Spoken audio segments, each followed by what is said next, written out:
Bonsoir et bienvenue à vous en direct sur Public Sénat. Voici les titres du 22h ce soir.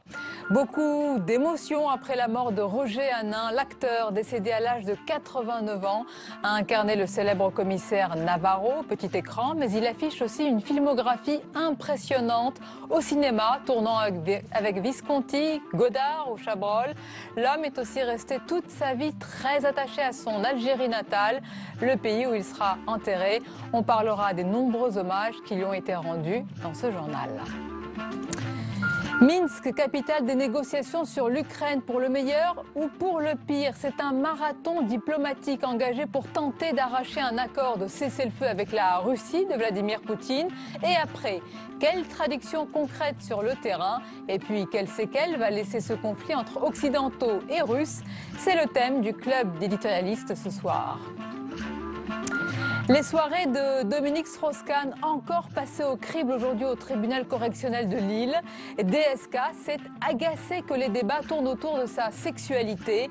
Ces questions ne concernent pas le tribunal, a-t-il lancé, véhément, admettant toutefois une sexualité plus rude que la moyenne. Les éléments dans le tour de l'info. Claire Stream au cinéma, le film intitulé L'Enquête, il retrace le combat du journaliste Denis Robert pour mettre au jour cet énorme scandale économico-financier. Son personnage est incarné à l'écran par l'acteur Gilles Lelouch. Un film tourné comme un thriller en salle dès ce soir. Voilà pour le programme de votre 22h. Merci d'être en notre compagnie.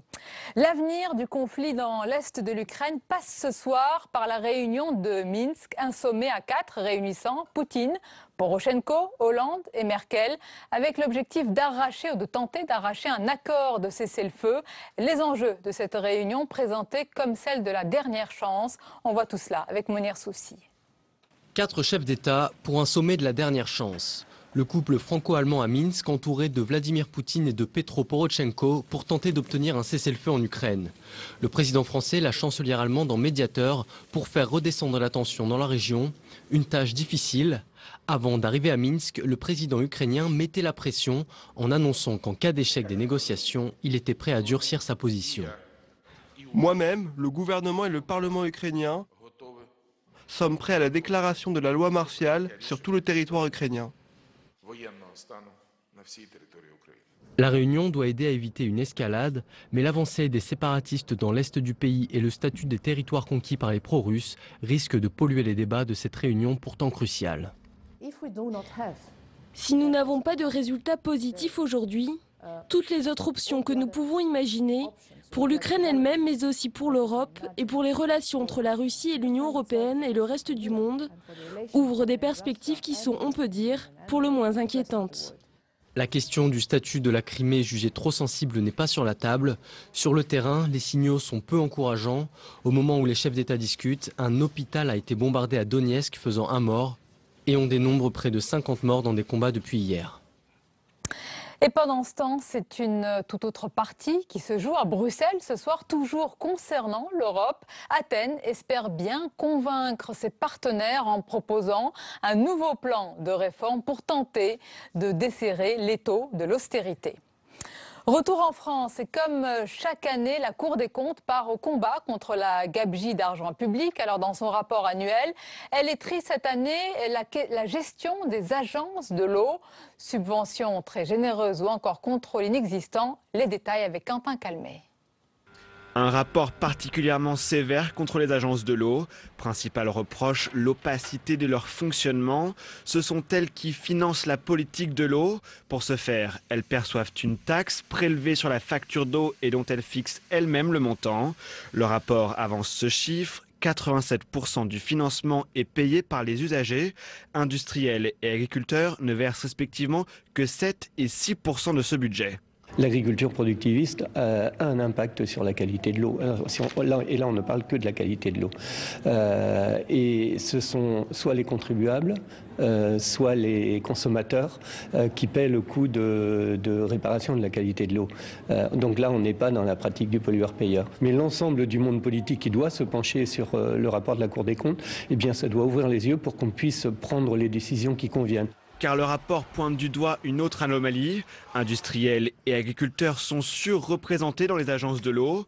Au moment du débat au Sénat sur la transition énergétique, Ségolène Royal s'est vue obligée de répondre et a reconnu l'existence de lobbies en pointant du doigt un système pervers. Ce système devrait prendre fin. Toute nouvelle attribution d'aide sera désormais rendue publique.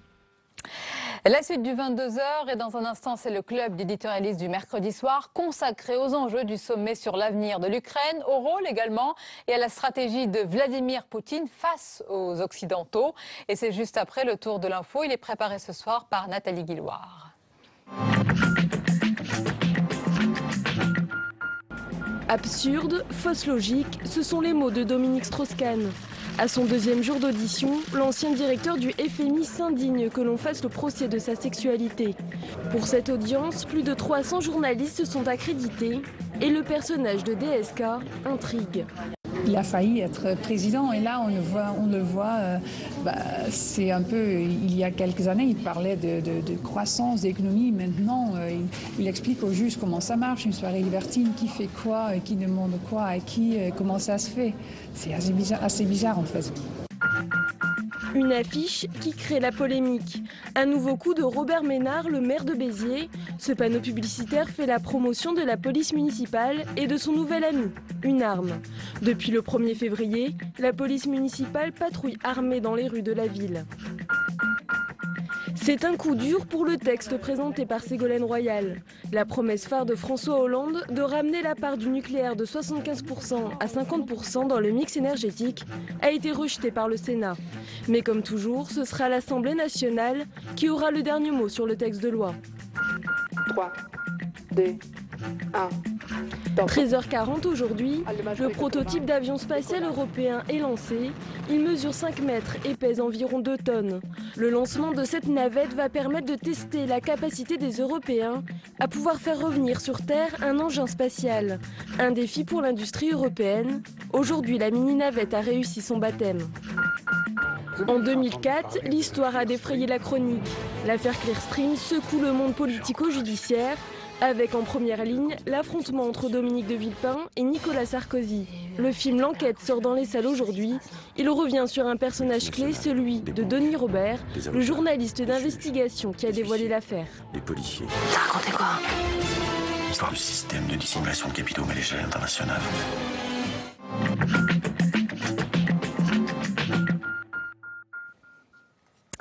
Le club d'éditorialistes du mercredi 22h, largement consacré ce soir aux enjeux du sommet sur l'avenir de l'Ukraine, le rôle et la stratégie de Vladimir Poutine aussi face à François Hollande et Angela Merkel.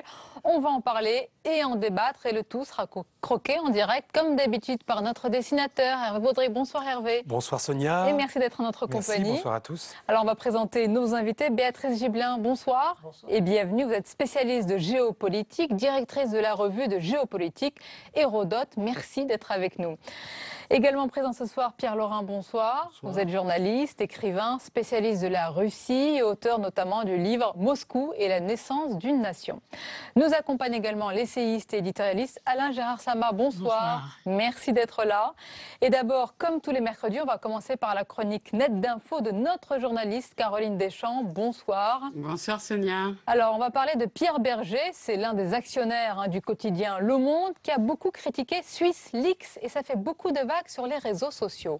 Et oui, la sortie de Pierre Berger hier sur RTL n'est pas passée inaperçue. Très critique sur la publication des noms des personnalités révélées dans le cadre, vous l'avez dit, de l'enquête SwissLeaks. Le coactionnaire du Monde réprouve, je cite, les méthodes des journalistes, estimant que c'est de la délation.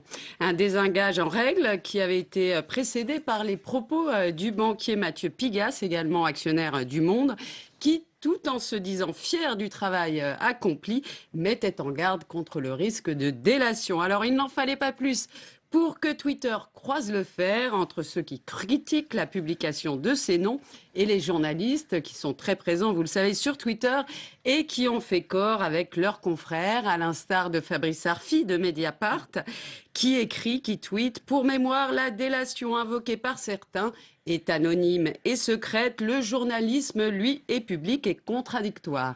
D'autres, comme François-Xavier Bourmeau du Figaro, s'interrogent sur les raisons de la critique portée par Pierre Berger. Il demande « Il est sur la liste ?» Une interrogation relayée par d'autres tweetos qui soulignent les liens de Pierre Berger avec le roi du Maroc, dont le nom figure sur la liste d'HSBC. Alors Laurent Geoffrin, le patron de Libération, se fait lui un peu donneur de leçons. Il écrit, je cite, « Les actionnaires de Libé ne se seraient jamais permis ce que viennent de faire ceux du Monde en désavouant leur rédaction. Libé est libre. » Et comment la rédaction du Monde a-t-elle réagi alors ? Eh bien, immédiatement, Arnaud Le Parmentier, directeur adjoint des rédactions, tweet avec ironie « Je propose Pierre Berger, directeur de la rédaction du Monde. Tout sera si simple. » Plus tard, il répond avec malice à Laurent Geoffrin « Au moins, quand on ne lève pas de scoop, on n'a pas d'ennui avec ses actionnaires, mots-clés aux confrères bienveillants. » Le directeur du Monde, Gilles Van Cotte, en rajoute une couche. Il répond, patron de Libération, « Merci de votre soutien confraternel. Pour rappel, les actionnaires du Monde n'ont aucun droit de regard sur l'éditorial. » Il faut dire que Pierre Berger a en effet signé une charte en ce sens. Et pourtant, ce n'est pas sa première sortie. Vous vous rappelez, Sonia, il avait déjà traité de connard un critique littéraire du journal Ambiance. Alors Caroline, avant de parler de l'autre sujet qui agite la toile, peut-être une première réaction. Je vous voyais sourire, Béatrice Gibelin, à cela. Je trouve que cette atmosphère très confraternelle entre des journalistes, la presse quotidienne défend à chaque fois son précaré, est difficile parce qu'il a tendance à se réduire. Donc, les coups sont parfois un peu sévères. Alain Gérard Savin. Chacun prêche pour son sein. Je ne vois pas en tout cas Berger dans le rôle du médiateur du monde, visiblement. et en plus, là, il prend les devants. C'est-à-dire que, après tout, c'est peut-être une juste prévoyance des malheurs dans lesquels il pourrait tomber. Alors on va jeter un coup d'œil à la première caricature d'Hervé Baudry sur ce sujet. Petite provocation de journaliste, il pourrait prendre un stylo Montblanc. On va la voir, la voici. Sur Swiss Leaks. Oui, c'est une bonne suggestion. Alors, l'autre sujet, Caroline Deschamps, évidemment, et là, c'est l'émotion et les hommages suite au décès de Roger Hanin. Oui, Roger Hanin est dans les sujets les plus discutés sur Twitter. Les politiques, les artistes lui rendent hommage. François Hollande, alors lui, dans un communiqué, c'est pas sur Twitter, salue cet acteur populaire à la faconde familière, à des générations de Français qu'il a su toucher tout au long de sa carrière. Manuel Valls rend hommage, lui, sur Twitter, je cite, à une figure du cinéma français, un homme de gauche et de conviction qui nous quitte. François Bayrou, lui, le raccroche à sa ville. Roger Hanin est mort. Il a eu avec la ville de Pau une histoire chaleureuse et riche en créant son festival de théâtre. Nous pensons à lui. La comédienne Véronique Jeunesse, qui a longtemps incarné Julie Lescaut à la télé, tweet « Oh non, notre Roger Hanin national est parti. C'est une page de notre histoire qui se tourne.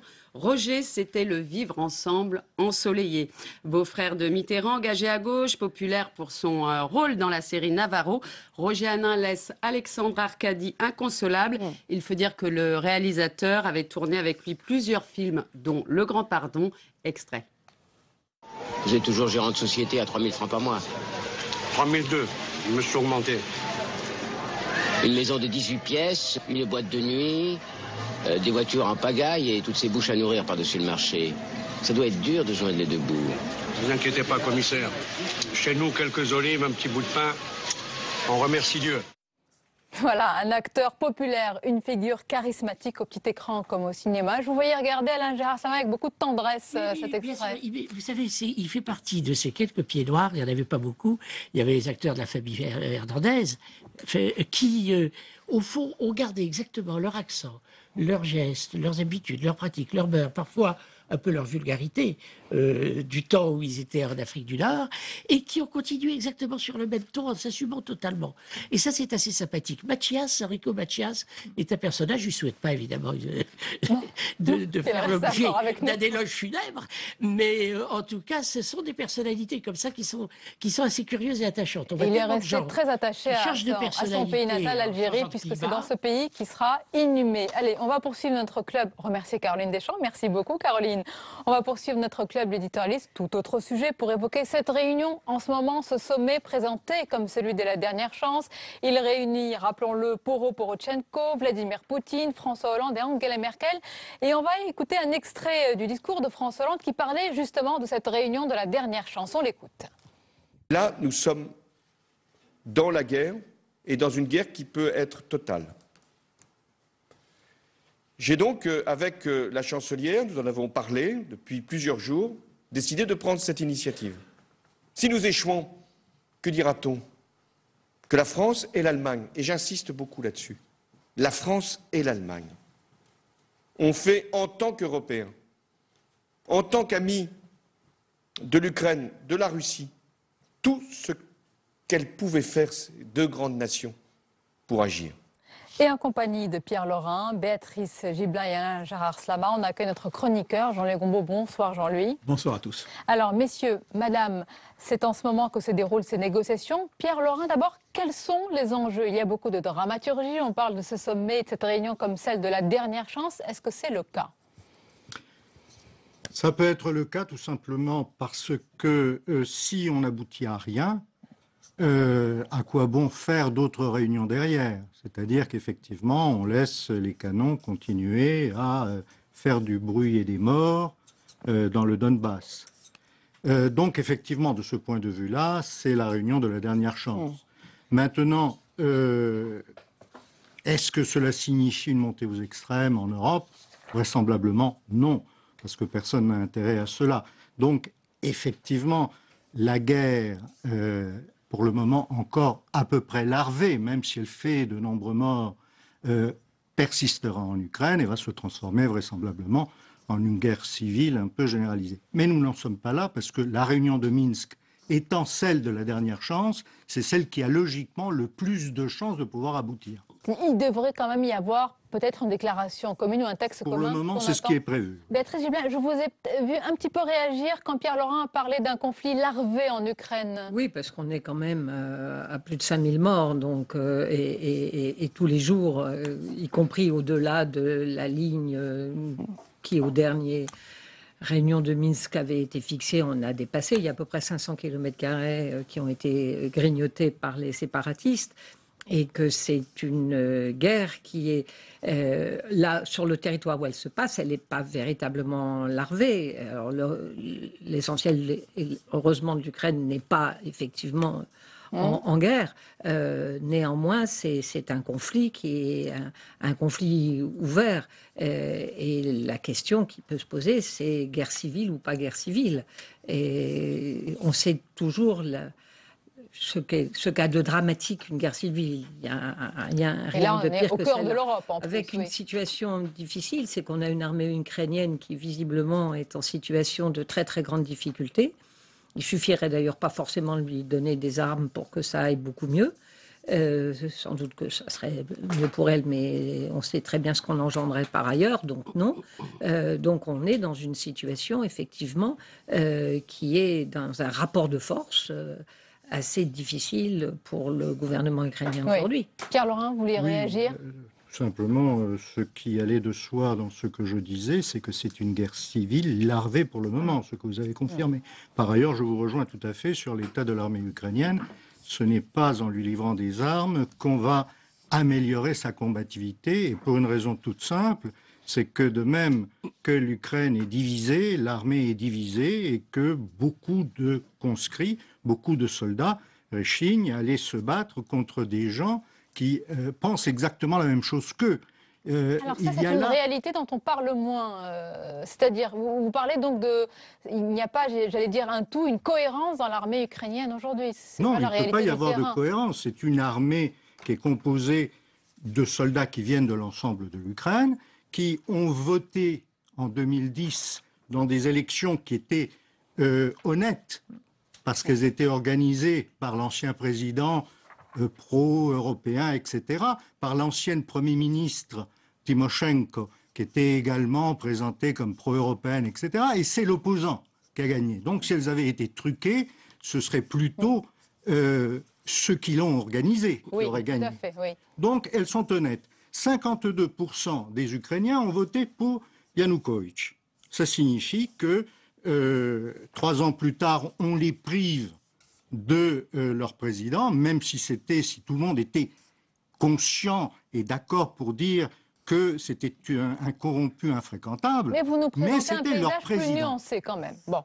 Donc, il y a un partage de la société ukrainienne et l'armée est aussi divisée que la société D'ailleurs, on ukrainienne. parlera tout à l'heure de l'identité ukrainienne. Est-ce qu'il y a une identité ukrainienne? Mais d'abord, Alain Gérard Savoie, depuis le début de ce conflit, à peu près tout et son contraire a été dit sur Vladimir Poutine. Il y a eu les pro-Poutine qui affirment qu'il ne faut pas ostraciser le tsar russe. Et puis, il y a eu les partisans des pressions et des menaces et des sanctions pour tenter de le faire plier. Quelle est la réalité aujourd'hui? Quel est son rôle et sa stratégie alors que le pays, on l'a dit, en tous les cas l'économie est affaiblie? On a assisté à une escalade. Franchement, personne n'avait prévu qu'elle se passerait de la sorte. Et il y a eu des responsabilités à une certaine époque qu'on a invoquées, effectivement, de l'Europe, de l'OTAN, qui évidemment fournissaient à Poutine des raisons de monter une marche à chaque fois supplémentaire. Mais j'avoue que la surprise est venue de ce que maintenant l'escalade atteint un degré extrêmement élevé. Et tout se passe dans la tête de Poutine maintenant. Je choisis cette expression parce que c'est le titre d'un livre qui vient d'être publié, de Michel Elchadinov, et qui montre une chose. On n'a pas été tous si nuls quand nous n'imaginions pas le pire. C'est que Poutine a vraisemblablement en effet évolué. Et qu'il a eu plusieurs périodes. Une période, en effet, dans laquelle il était plutôt libéral au sens de Pierre le Grand, hein, n'exagérons rien. Une période ensuite, durant laquelle il commençait à être gagné par la slavophilie, par les idées classiques du 19e siècle, c'est-à-dire la culture russe, vers laquelle il fallait se ressourcer, l'orthodoxie en particulier. Et puis là, on s'aperçoit maintenant, depuis 2012, qu'il tient des discours qui sont carrément impérialistes. Il renoue avec la tradition impérialiste de la Russie. Pardon d'avoir répondu longuement, mais là, actuellement, je serai à la place de Hollande ou de Madame Merkel, et j'essaierai de savoir exactement ce qui se passe dans la tête de Poutine. Mais c'est toute la question. Mais oui, mais également se poser. Parce que vraiment, ce durcissement est extrêmement dangereux. J'ajoute un dernier mot très très vite, c'est que évidemment, Poroshenko, l'actuel président, a dit que si on ne débouchait pas, il décrétait la loi martiale. Et c'est là qu'on peut parler peut-être en effet d'un risque de guerre. Alors, Jean-Luc Gombault, je vais d'abord vous faire réagir à la caricature d'Hervé Baudry sur ce sujet. Hein. Un peu de légèreté, oui, ça fait du bien également. On va la voir tout de suite à l'écran. Avec une petite mise en relief sur 50 les 50 nuances d'Ukraine, bien sûr. Et là, c'est les 50 nuances d'Ukraine, bien sûr. Oui, ce que nous disait Pierre-Laurent, on va en parler. Et Jean-Luc Gombault, je vous fais réagir à l'instant à la réaction d'un internaute sur Twitter qui nous dit « Cela paraît toujours inouï qu'on soit encore en guerre en Europe, au cœur de l'Europe ». Bien, parce que tout a changé en Europe, je crois, ces dernières années, et le conflit auquel nous assistons a, à mon avis, une importance beaucoup plus large. Parce que tout notre système refonde sur 2 principes, c'est l'inviolabilité des frontières, et deuxièmement, la liberté des populations à disposer d'elles-mêmes. Et il se trouve qu'aujourd'hui, ces 2 principes sont apparemment en contradiction. C'est-à-dire comment on respecte les frontières, et deuxième, comment on respecte ce que veulent les gens. Il y a 2 questions qui justement nous manquent, à mon avis, des réponses à 2 questions qui nous manquent. Ce que vient de dire Alain Gérard, c'est-à-dire qu'est-ce qu'il y a dans la tête de Poutine, on ne le sait pas, et que veulent les Ukrainiens de l'Est, on ne le sait pas. Qu'est-ce qu'ils veulent exactement? Que veut... Alors c'est 2 questions... Est-ce qu'ils ne veulent pas l'intégralité territoriale et la souveraineté Voilà, parce que, or, comment peut-on savoir? Alors, qu'est-ce qu'il y a dans la tête de M. Poutine? C'est très difficile à savoir. Mais que veulent les Ukrainiens de l'Est? C'est peut-être plus facile à savoir si on le leur demandait. Parce qu'en fin de compte, c'est quand même un vrai problème. Si ces gens-là ne veulent plus vivre avec les autres, peut-être pas, je ne suis pas un spécialiste de la question, il faut quand même le respecter. Et puis alors, nous avons le même problème en Catalogne, nous avons le même problème en Écosse, dans le Pays Basque, nous avons des problèmes de ce genre. Une différence, c'est que Londres et Madrid ne bombardent pas Édimbourg ou Barcelone. C'est une différence de taille, oui. Ça, c'est très important. Ce que veulent les rebelles de l'Est du Donbass, ils l'ont dit dès le départ. Ils ont demandé à Kiev, ceux qui parlent le plus fort, en mars, une certaine autonomie. Non, c'est ceux qui parlent le plus fort, non. En fait, vous le voyez très bien, il y a une unité dans le Donbass, la population est derrière les milices. Il n'y a pas réellement de mouvements pro-ukrainiens à l'intérieur. De toute façon, s'il y en avait, on ne l'entendrait pas, mais réellement, il n'y en a pas. Mais surtout, ce qui est très important, c'est que lorsque l'on parle de 5300 morts civils, eh bien, la grande majorité, ce sont des habitants du Donbass. Et ils ont été bombardés par l'armée ukrainienne. La relative autonomie a été accordée en septembre dernier, quand même. Il y avait une relative autonomie qui a été... Il n'y a pas eu, non, il n'y a pas eu d'autonomie du tout. Il y a eu la déclaration, la simple déclaration que on allait accorder l'autonomie après des négociations qui n'ont pas commencé. On attend les négociations. La pierre d'achoppement des accords de Minsk de septembre, c'est ça, c'est le dialogue. Il n'y a pas eu de dialogue. Alors comment veut-on, s'il n'y a pas de dialogue, que les canons s'arrêtent de tonner? Je voudrais faire réagir, Béatrice Julien, ce que vous avez dit. Je serais plus nuancée que vous là-dessus. Je ne dirais pas que l'ensemble de la population qui se trouve dans le Donbass est unanimement derrière ce que vous avez appelé les rebelles. Je pense que c'est plus compliqué que ça. D'abord parce que même si les russophones sont majoritaires, néanmoins il y a aussi une population qui peut se sentir parfaitement ukrainienne tout en étant russophone. Il ne suffit pas d'être russophone pour être nécessairement... Tout à fait, je vais jusqu'au bout. Oui, favorable pour soutenir les rebelles. Je rappelle qu'au moment du référendum de l'indépendance de l'Ukraine, le Donbass a voté très très largement à 90% ou 81% dans le cadre de Louhansk pour l'indépendance de l'Ukraine, et que ça signifie donc un certain nombre de choses. Qu'on soit en ce moment dans une situation... Ce qui me gêne un peu dans votre présentation, si vous voulez, c'est comme si toute la responsabilité était exclusivement du côté du gouvernement ukrainien, qui n'avait absolument pas respecté ni parole, ni nécessité de dialogue, et que les autres n'étaient que victimes d'une attitude ukrainienne. Je pense que c'est simplement un petit peu plus... Lorsque l'on parle de pro-russe, c'est un abus de langage. Les gens du Donbass, ce sont des Ukrainiens, et ils se sentent Ukrainiens. Mais ce sont des Ukrainiens qui ont une culture qui est liée à la Russie depuis 4 siècles. Ils ont une religion qui n'est pas la même que celle du reste de l'Ukraine. Ils sont orthodoxes traditionnels, ils ne sont ni catholiques ni uniates. Ils ont une manière de voir les choses qui est proche de celle des Russes, avec lesquels ils ont des échanges énormes.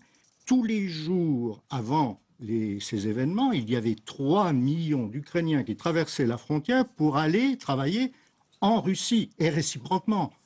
Il y a une interpénétration qui est énorme. Ils se sentent ukrainiens, mais j'en suis certain, mais ils veulent une autonomie de la même manière que dans d'autres pays, on peut se sentir britannique et revendiquer... La divergence de vos opinions montre la complexité aussi de ce conflit. Oui, je me permets... Et plus qu'une autonomie, on est dans une demande maintenant d'une fédération. Et c'est d'avoir... C'est ce que, enfin, si j'ai bien lu, c'est un peu ce que disait Poutine. Moi, l'autonomie, dès le début, moi, l'autonomie, ça me va pas. Hein, ce que je veux, c'est un État fédéral et qu'on ait des États fédérés. Alors, si vous permettez, je vais revenir un petit peu à la France également. Et on a beaucoup de réactions. Donc, Alain Gérard Slama, je vous fais réagir en direct. Un internaute, Aurélien, qui nous dit: Poutine ne profite-t-il pas de la division de l'Europe? Pourquoi seule la France et l'Allemagne négocient, par exemple, ce soir? Puisqu'on parle de l'Europe, mais là, on voit que pas que, mais on voit le couple franco-allemand. Le calcul de Poutine, l'Europe est d'une faiblesse insigne. Il n'y a que la France et l'Allemagne qui négocient. Exactement. Et voilà, et qui n'ont plus les moyens d'intervenir sur tous les fronts. Pas de politique. Et d'autre part, et c'est là que ce livre-là dans la tête de Poutine m'a beaucoup éclairé dans ma propre tête par rapport à ce qu'il veut. Et il ne serait pas d'accord avec vous, Michel Elchadinov. Il a lu tout ce qu'a écrit Poutine, tout ce que Poutine a lu également. C'est bien parfois d'entrer dans la tête des dirigeants qui ont des ambitions. J'ai écrit la première biographie en français de Vladimir Poutine. Je sais. J'ai lu également. Donc vous savez aussi un peu ce qui se passe dans sa tête. Il prolonge justement depuis 2012. Et c'est ça qui est intéressant, c'est que Poutine a changé et qu'il est en train de tester visiblement une démarche qui consiste à utiliser localement, partout où il y a des populations russes orthodoxes et russophones, d'utiliser ces populations pour créer des foyers, en quelque sorte, de revendications locales, et il regarde jusqu'où ça peut mener. Et il ne craint pas. Jadis, on se disait, mais s'il fait ça en Ukraine, il va y avoir partout, dans les pays baltes, dans les autres pays de la mouvance, autour de la Russie, les anciens pays du bloc soviétique, qui vont s'inquiéter. Eh bien oui, il s'inquiète, mais avec raison. C'est-à-dire qu'il a l'intention, si on ne l'arrête pas maintenant, et là, justement, il faut être ferme après avoir été compréhensif, il faut être ferme. Si on ne l'arrête pas maintenant, je crois qu'il continuera ce jeu, qui est quand même un sale jeu, très dangereux, et qui ne le rend pas très sympathique. Jean-Léon Goubaux, je vous laisse réagir. Regardez juste cette caricature d'Hervé Baudry, une parenthèse dans ce conflit. Sarkozy était intervenu en Géorgie il y a quelques temps. Là, on ne l'entend pas forcément, il n'est plus président de la République. Mais il est aussi encore président de l'UMP, donc la carte de l'Ukraine est menacée, mais lui, il a des problèmes de carte. Un autre problème de carte. Chaque problème, voilà, chaque jour son problème. Jean-Luc Goubaux, revenons à nos moutons, si je puis dire. Sur l'Europe d'abord, l'Europe est faible sur tous les terrains. On a le problème grec là-dessus, qu'on a un mal fou à résoudre. Autre. Là, voilà la question ukrainienne. Deuxièmement, Poutine a changé depuis 2012. Qu'est-ce qui a changé depuis 2012 en Russie même? Sur le plan strictement économique. Ce n'est plus du tout la même situation. Et là, la question qu'on se pose, qu'est-ce qu'il y a dans la tête de Poutine? C'est comment rester dans ma popularité alors que j'ai une situation qui se retourne à cause du fait qu'il n'a pas su ou pas pu, peu importe, prendre un virage qui le sortirait de la rente purement gazière et pétrolière. Il n'a pas su faire ça, alors que les Chinois l'ont fait, ils sortaient aussi du communisme. Donc il n'a pas su prendre ce virage. Aujourd'hui, avec un pétrole à $50, ça ne paye même plus pour la Russie l'extraction du gaz. Donc c'est pour lui quelque chose, il est perdant sur les ventes de gaz. Et donc, est-ce qu'il ne cherche pas à faire croire aux Russes que la situation dans laquelle ils se trouvent, on parle de moins 5% de baisse du PIB pour cette année 2015. Oui, il faut réaliser et donc, nous avons des ennemis, c'est une tradition, là, c'est presque une tradition allemande, Carl Schmitt, je choisis mes ennemis et mes amis, donc et nous avons des ennemis, et c'est pour ça qu'on est là. Et donc, il est plutôt dos au mur, il est face à l'Ukraine, mais quelque part dos au mur. Béatrice Gibelin puis Pierre Laurin. Oui, moi je suis assez d'accord avec vous, tout en se disant que il y a quand même la réussite de Poutine jusqu'ici, c'est d'avoir rendu les Russes de nouveau fiers de leur pays. C'est pas rien. Quand on a été c'est une grande histoire, c'est un grand peuple et ça a été une grande puissance. Il ne faut absolument pas l'oublier. Et que dans ce sentiment d'avoir été humilié, disons déjà à cause de la perestroïka, mais surtout dans la fin d'Helsinki, est extrêmement douloureuse. Bon.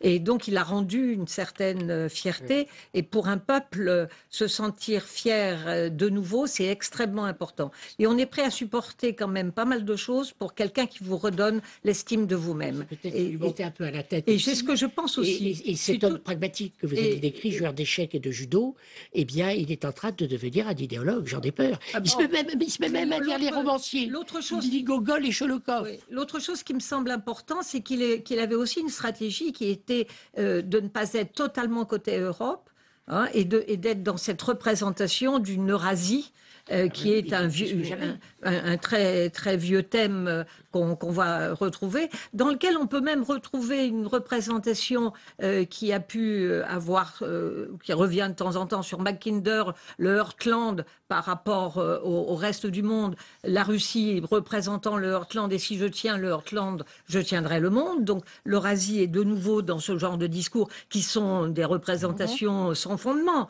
mais néanmoins elles trouvent un écho. Donc même si elles sont fausses, il faut en tenir compte parce que ça peut avoir un écho qui peut être important à prendre en compte. Et si l'Ukraine n'est pas dans son Eurasie, c'est pas grand-chose. Donc il a impérativement besoin, dans sa stratégie de puissance, que l'Ukraine reste accrochée d'une certaine façon à la Russie. D'autant plus que je finis sur ces représentations, qu'il est absolument convaincu que l'Ukraine n'est qu'une petite Russie par rapport à la Grande Russie.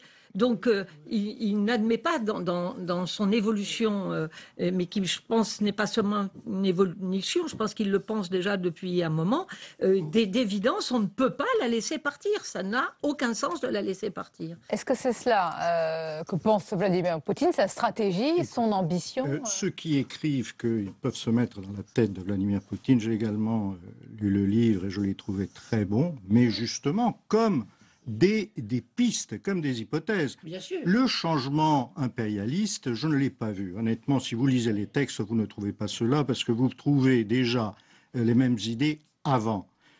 Ce que Poutine refuse depuis très longtemps, c'est l'idée que l'Ukraine est inférieure aux autres pays. Ce qu'on essaye de montrer depuis très longtemps. Inférieure, c'est-à-dire qu'elle ne compte pas. Tous les pays ont le droit de défendre leurs intérêts, mais pas la Russie. Vous savez, la Chine coule des navires de pêche vietnamiens en mer de Chine méridionale, personne ne dit rien. On n'en entend pas parler. Vous êtes en train de dire qu'on surréagit parce que c'est la Russie de Poutine. Je crois que c'est parce que c'est la Russie de Poutine. On surréagit parce que Poutine est un exutoire, c'est quelque chose... alors qu'en fait, Poutine, c'est un président qui défend les intérêts de son pays et il les défend relativement bien. Écoutez, les intérêts de ce pays, ils étaient très simples. Il y avait dans l'est de l'Ukraine 3000 usines qui employaient 3,5 millions de salariés qui fabriquaient des pièces de composants pour l'industrie russe, essentiellement l'industrie militaire. Ce que l'on ne sait pas, par exemple, c'est qu'il y avait une entreprise à Dniepropetrovsk qui s'appelle Yushmash, qui fabriquait jadis, à l'époque soviétique, les missiles qui constituent aujourd'hui la masse principale de la force de dissuasion soviétique. Ces missiles, fabriqués en Ukraine, sont toujours entretenus, ou du moins jusqu'à dernièrement étaient toujours entretenus, modernisés, par des experts ukrainiens. Les principaux fabricants de moteurs pour les bateaux russes sont ukrainiens. Les principaux fabricants de moteurs pour les hélicoptères russes sont bien présents. Ah oui, voilà. C'était très clair. Alors la réponse d'Alain Gérard Sama sur ce point. Très vite, les discours impérialistes prennent la forme de l'anti-occidentalisme, très virulent.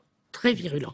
Là, mais bon, enfin, bon, on ne va pas se mettre là-dessus. Et l'autre chose qui va dans votre sens... On peut dire que chacun s'est répondu, hein, parce que du côté des bien sûr. Occidentaux Non, mais c'est aussi, très important de dire ça. C'est quelque chose de nouveau dans notre paysage politique d'avoir aujourd'hui un chef d'État qui a des visées impérialistes. Il faut faire attention à ça.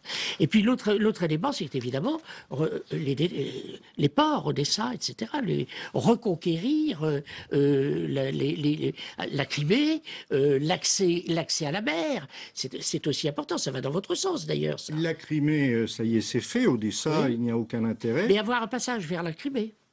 Alors là, il faut qu'il conquiert l'ensemble du sud de l'Ukraine, pas seulement... Non. Mais il y a une question importante. Je voudrais vous faire réagir. Qui me semble importante à dire, c'est... Vous savez, lorsque Poutine regarde l'Ukraine, il voit un pays avec lequel la Russie est liée depuis 1654. Mais ça veut dire qu'il a tous les droits, Pierre-Laurent. Non, mais il n'a pas tous les droits. De toute façon, il ne conteste pas l'intégrité territoriale ukrainienne. Regardez, je vais vous faire réagir à la caricature d'Hervé Baudry. J'ai l'avis d'un expert là sur mon oreillette. Ah bon, qui est-il ? Donc sur l'Ukraine qui est prise à la hussarde. Par Dominique Strauss-Kahn, bien sûr. Donc lui dit que ce n'est pas correct, en fait. Voilà, c'est pour reprendre un petit peu les propos.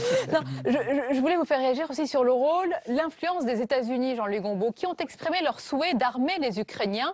Est-ce que ça n'a pas été un déclic, justement, pour les Européens, et surtout, disons-le, pour la France et l'Allemagne, qui veulent régler ce problème, j'allais dire, entre eux, en famille, entre Européens ? La différence entre les États-Unis et nous, c'est qu'eux, ils sont quand même loin. Mine de rien. Et donc, ça les autorise à avoir des opinions parfois un peu jusqu'au-boutistes vis-à-vis d'un peuple américain qui, lui, est relativement remonté sur ces choses-là. Et je pense que peut-être que lui non plus ne connaît peut-être pas très bien la question vue sur le terrain. Parce que tout le monde ici, je crois, même vous, madame, qui plutôt, enfin, qu'il n'est pas tellement pro-russe dans cette histoire. Reconnaissez que armer les Ukrainiens, ce serait quand même. Mais surtout de la part des États-Unis face à la Russie. Voilà, ça serait quand même une bêtise. Une relative sottise. Non, je pense simplement que M. Obama aime bien. D'ailleurs, sur la question grecque, il a une opinion. Sur cette question ukrainienne, il a également eu une opinion. Sur la question grecque, il dit qu'il faut arrêter l'austérité, etc., etc.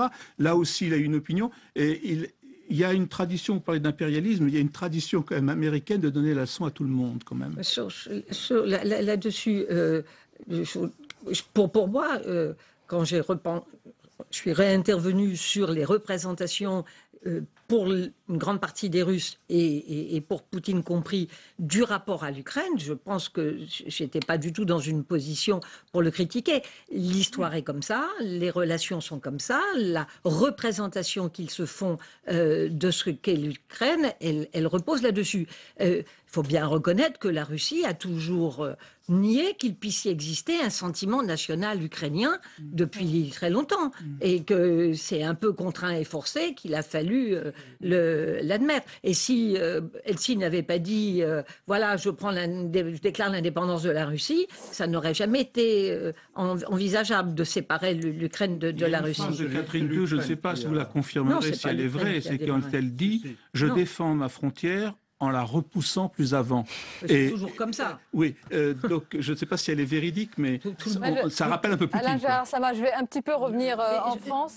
Juste une question, par exemple, parce que François Hollande et Angela Merkel, et surtout François Hollande aussi, qui négocient ce soir, est-ce que s'il y a un texte commun, s'il y a un accord, et si, on l'espère, ça se décline concrètement sur le terrain, est-ce que pour lui c'est un Graal diplomatique? Parce que François Hollande n'a jamais vraiment rompu le lien avec Vladimir Poutine. Il était allé jusqu'à Moscou, à l'aéroport, il est resté en contact avec... Quand on est très faible et qu'on a un adversaire dangereux, il est absolument évident qu'on n'a pas intérêt à faire monter les enchères. Et je suis bien d'accord sur le fait que armer davantage l'Ukraine serait stupide, d'autant plus qu'évidemment, de notre côté, Poutine aurait des arguments supplémentaires pour aller dans...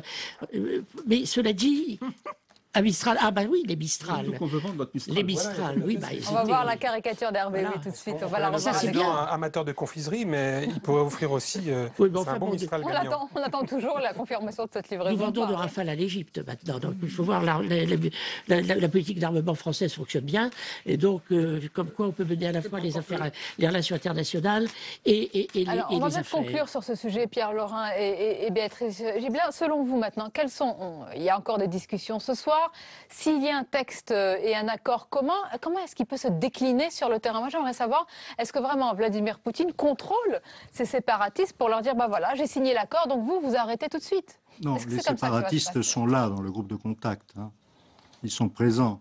Ils n'ont pas de chef d'État, évidemment, mais ils sont présents dans le groupe de contact. Il y a un représentant de Donetsk, un autre de Lugansk. De ce point de vue-là, s'il y a un accord, ils seront intégrés.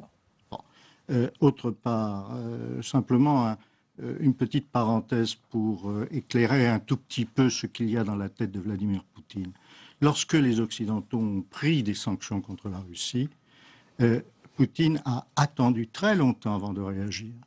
Et il a envoyé un signal que très peu de gens ont perçu. Il a conclu un accord gazier avec la Chine.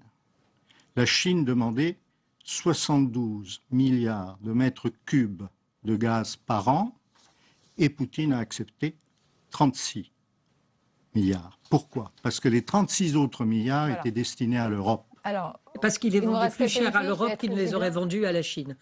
Non, au même prix. Là, il y avait une différence. Les Chinois l'avaient négocié et ils les vendaient moins cher. Les Chinois ont accepté le prix européen. Bon, vous n'êtes pas d'accord et je le redis, ça montre la complexité de ce conflit qui n'est pas terminé. En tout cas, merci beaucoup d'en avoir parlé ce soir. Merci Pierre Laurin, Béatrice Gibelin, merci Alain Gérard Sama, Jean-Luc Gombault et merci à mon complice Hervé Baudry. On se retrouve la semaine prochaine avec grand plaisir. On arrive à la fin de ce journal. Merci de votre fidélité. On se retrouve bien sûr dès demain à 22h avec grand plaisir. Belle et douce nuit à vous.